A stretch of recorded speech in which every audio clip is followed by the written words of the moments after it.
Bonjour à tous et bonjour à toutes. J'espère que vous allez bien, que vous avez passé une bonne semaine. Nous sommes ici pour regarder les énergies qui vont nous entourer, nous accompagner ce 6 et 7 juin 2020. Donc j'ai fait une première vidéo et les cartes étaient juste sublimes. J'ai fait à peu près 15-20 minutes de vidéo et je me suis rendu compte qu'en fait la caméra tournait pas. Alors je vais vous faire voir les cartes qui étaient tombées. Donc la première c'était le travail, d'accord. La deuxième c'était, moi je les ai remélangées, il y avait coupé, il y avait la carte bleue, il y avait quelque chose de nouveau. En fait, ça me disait que pour certaines personnes, pour ce week-end, il fallait laisser tomber un petit peu le travail ou le mental, d'accord, afin de laisser germer de nouvelles idées qui arrivent à nous. Et peut-être même des idées de nouveaux projets, de nouveautés qui nous ramènent vers l'union des cœurs. Alors, est-ce que l'union des cœurs représente l'amour? D'accord? Des personnes qui vont travailler ensemble. Est-ce que l'union des cœurs représente le fait de se réharmoniser avec son propre cœur? Donc, ses propres besoins, ses propres envies, son cœur d'enfant. D'accord? Peut-être.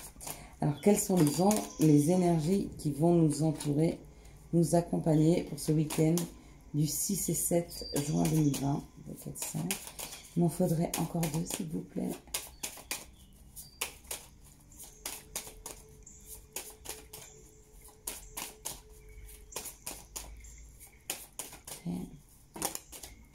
C'est trop.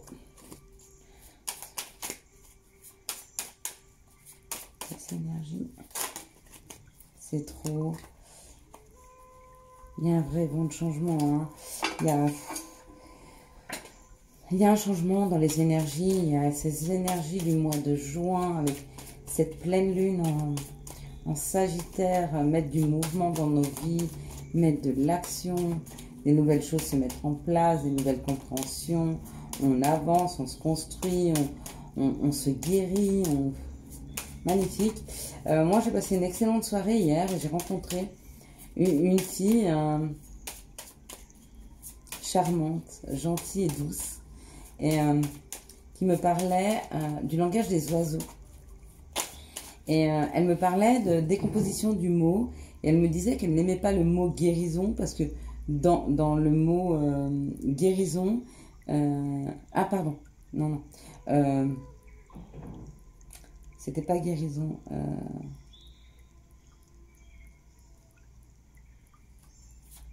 il y a nier dedans. Soigner, voilà.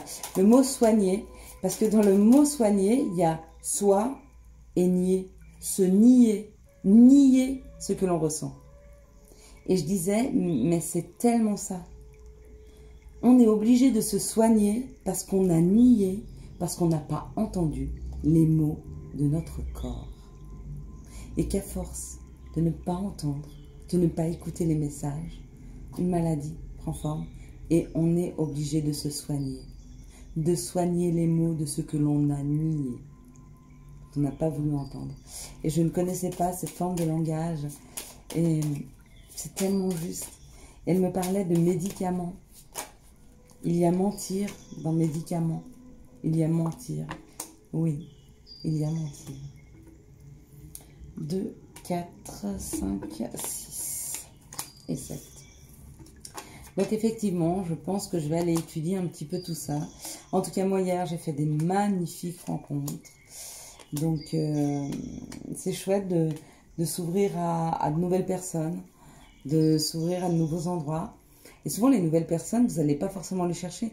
C'est souvent des compositions de couples d'amis qui font rentrer dans un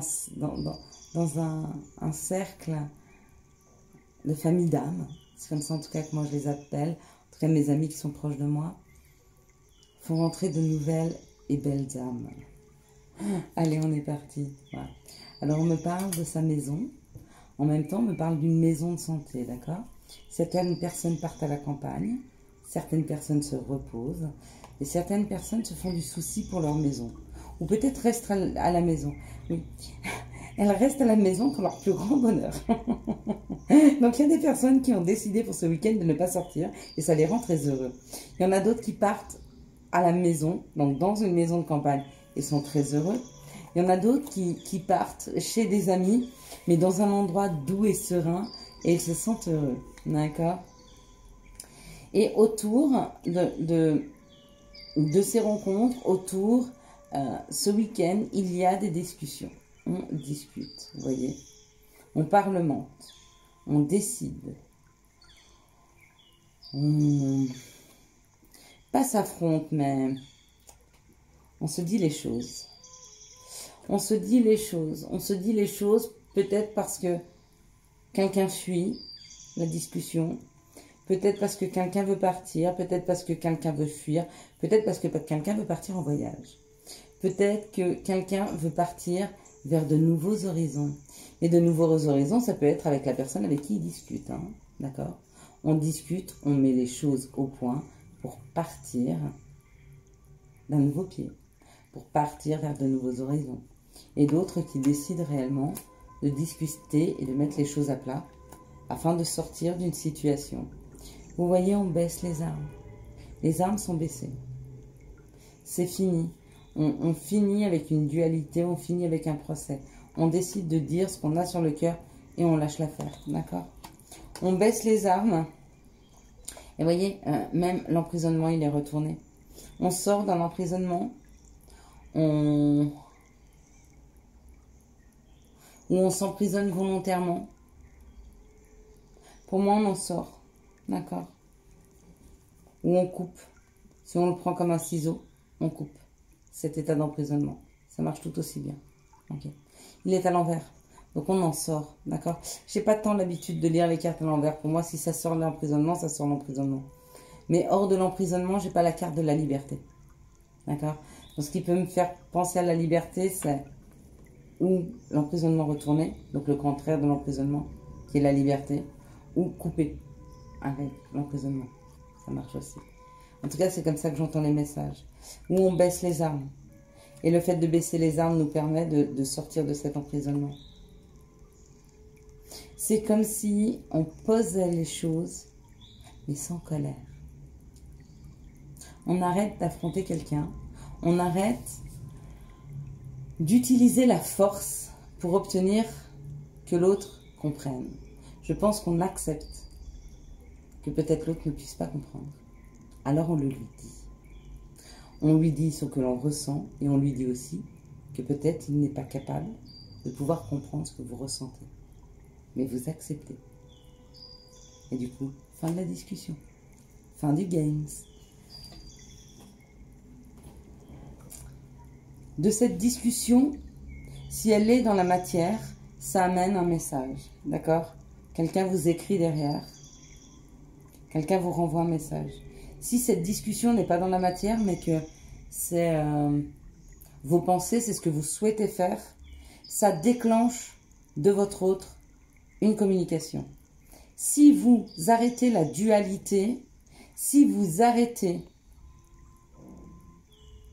de vous mettre en force par rapport à quelque chose qui est, donc du coup c'est ça le lâcher prise. C'est ne plus forcer les situations et c'est surtout ne plus être en résistance sur ce qui est. Donc quand vous commencez à accepter, c'est ça le lâcher prise. Lâcher prise, c'est quand vous n'essayez plus de contrôler une situation. Elle est comme ça, vous l'acceptez comme elle est, vous dites ok, je l'accepte, elle est comme ça. J'ai pas possibilité de la changer. Ça crée quelque chose dans la psyché, du coup ça fluidifie les énergies, ça évite de les bloquer et ça ramène une communication. Donc il y a une communication qui se fait. Ok, est-ce que vous voulez m'en dire plus sur la communication s'il vous plaît? Merci de me donner. Donc le tirage de tout à l'heure était complètement différent, alors je pense qu'il était complètement pour moi. Mais tant mieux. En même temps, celui-là aussi me parle beaucoup, mais différemment. Ok, donc je me suis fait un petit tirage personnel sans vouloir, merci. Les maîtres ascensionnés, c'était un petit message et c'était cadeau. Là, il y a beaucoup trop de cartes, mais bon. Oui, bah alors voilà. Et ben voilà. Alors quand je vous dis les cartes sont pas tombées, on me reparle d'un renouveau et on me reparle de la réussite par rapport à quelque chose qui est inconstant, par rapport à des discussions. Ouais, il y a vraiment des discussions qui se mettent en place. Avec un homme qui vous est fidèle, à qui vous êtes fidèle. D'accord? Mais pour pouvoir avoir cette discussion, pour pouvoir avoir ce message, il faut déjà que dans votre psyché, d'accord, et dans votre cœur, vous ayez posé les armes. Ok. Vous acceptez la situation, vous acceptez ce qui s'est passé.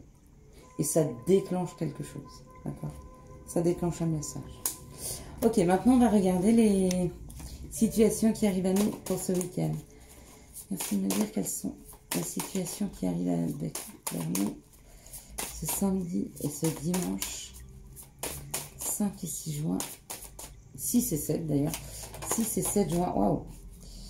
2020. Ok. Elles sont, hop là. Bon. Ah, il y a beaucoup. Est-ce qu'on peut... Waouh! Donc à mon avis, il y en a deux. Oh. Elles sont aussi belles l'une que l'autre. Vous savez quoi? Je ne vais pas les choisir. On va dire la première. On me dit et on me parle d'abondance. On me parle, moi je pense, d'argent.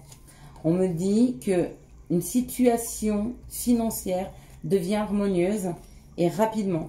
Donc il y a certaines personnes qui ont une situation financière difficile et elle est en train rapidement, dans la matière, ça va s'harmoniser. D'accord? Par quel biais? Je ne sais pas. On me dit de s'écouter pour trouver l'abondance. Ok? De se faire confiance. Que la justice divine est là. D'accord? Donc pour les gens qui ont une situation financière un peu compliquée, mais qui doivent ressentir au fond d'eux, vous ne savez pas pourquoi, vous commencez à être sereine par rapport à, ou serein par rapport à vos finances. Et bien c'est vous, c'est en train de s'harmoniser et dans très peu de temps et rapidement, ça s'harmonise. C'est parfait. Ne cherchez pas trop à savoir comment. Et pour l'autre situation, donc ça c'est pour ce week-end, là on me parle d'un commerce, on me parle de quelque chose d'équilibré. Et pour moi c'est équilibré. Il faut équilibrer entre son côté très adulte et son côté très enfantin. D'accord? Peut-être pour des femmes enfants, peut-être pour des hommes un peu légers, un peu enfantins, un peu voilà. On vous dit de bien équilibrer ceci. Pourquoi? Parce que vous avez une nouvelle proposition amoureuse qui arrive à vous. D'accord? Alors, pas forcément sur cet automne, mais le fait de vous équilibrer, ça vous fait lâcher des choses, comme tout à l'heure, le lâcher-prise. On avait le lâcher-prise tout à l'heure, ouais. Et du coup, ça permet à l'univers de travailler à vos amours. Vous voyez? Ça rééquilibre votre cœur. Le fait de vous rééquilibrer entre être trop enfantin ou être trop dans les peurs et trop... Juste essayer d'être le plus équilibré possible, ça ramène l'amour dans vos vies. Ou ça débloque le chakra cœur. En tout cas, il y a un déblocage au niveau de l'amour. Ok? Et on me dit que c'est quelque chose qui s'est travaillé dans la matière. Et encore l'amour. C'est quelque chose qui... Il s'est protégé. C'est quelque chose qui s'est travaillé dans la matière. Donc c'était quelque chose qui était fait pour... C'était quelque chose qui devait être. Voilà. Et ça me le dit parce que, encore une fois, cet amour est protégé. Cet amour est protégé. Même si la vie vous a amené une certaine solitude, voire... Wow. Même si la vie vous a amené une certaine solitude, voire une certaine sécheresse de cœur, ça arrive rapidement, très rapidement. Équilibrez bien votre chakra cœur, d'accord? C'est très important.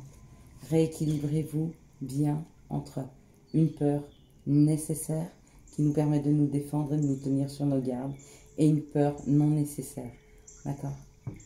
Parce que votre message arrive, celui de votre autre. L'amour revient dans vos vies. Je vous souhaite à tous et à tous un excellent week-end. Si vous avez aimé cette vidéo, n'hésitez pas à la liker, à la commenter et à vous partager. Ciao, ciao. À dimanche. Bye bye.